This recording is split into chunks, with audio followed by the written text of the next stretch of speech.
Medina ইসলামের একটি পবিত্রতম নগরী। সর্বশেষ নবী হজরত মুহাম্মদ সাল্লাল্লাহু আলাইহিসাল্লাম মক্কায় কাফেরদের অত্যাচারে অতিষ্ঠ হয়ে আল্লাহর নির্দেশে মদিনায় হিজরত করেন।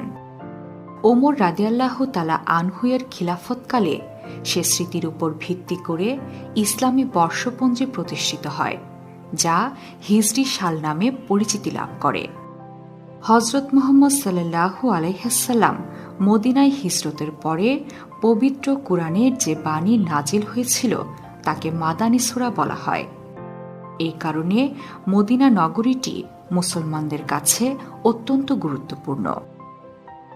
আজকে আমরা এই নগরীটি সম্পর্কে নানা জানা অজানা তথ্যই জানব।